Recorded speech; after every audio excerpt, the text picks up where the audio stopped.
Hi everybody, welcome to my art journal. It's October, it's pumpkin time, it's Inktober. So go figure, I paint a pumpkin or two pumpkins actually in my art journal today with ink. But I did start out with a watercolor pencil just to have a rough sketch of the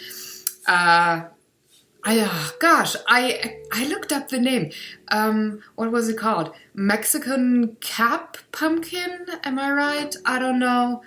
Well, that kind of a pumpkin that looks like BB in a Halloween costume. I just might have teased an upcoming art journal or Friday video.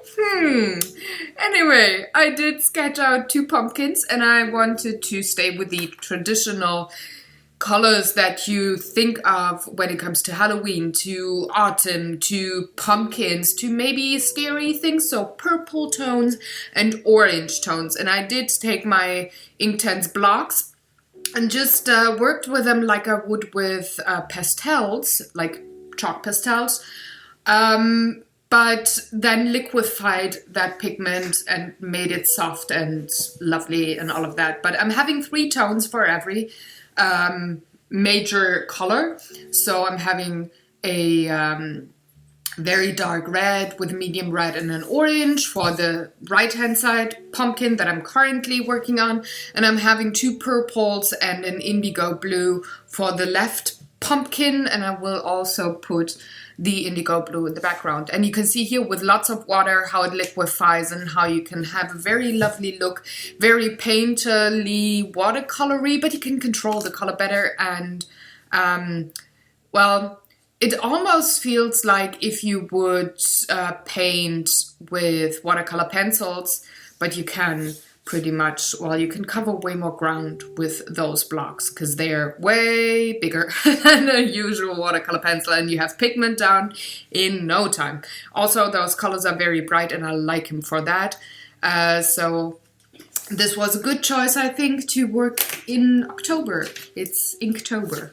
I'm actually thinking about having a real Inktober going on next year. I haven't decided yet, but I liked to work with ink in my way this year and have lots of colors and lots of, well, autumny kind of themes worked with the Inktense pencils.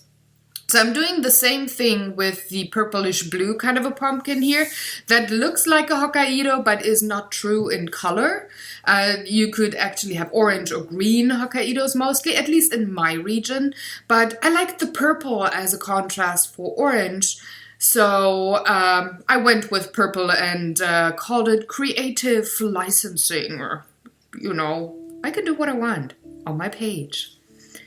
So did the same thing and had those very lovely purples and a bit of indigo, liquefied them, and by having 3 shades of the color and putting them down quote unquote randomly, but not really, I do have automatic light and shadow going on once I liquefy, and I like to do that well when I have more of the just the tiny sketch impressionistic, this is what's going on, working fast.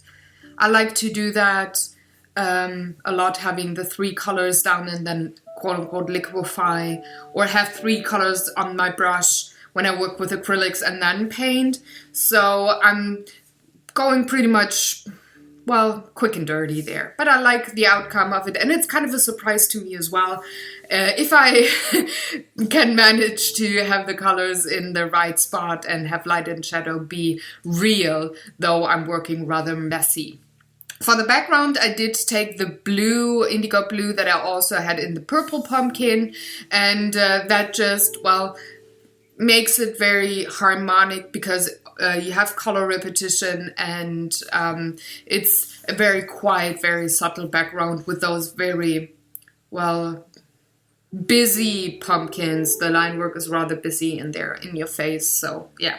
I liked that. You can see close-up photos of this lovely art journal page on my web page on Friday on the art blog, just like every week, I do publish one big blog for all the things that I published this week.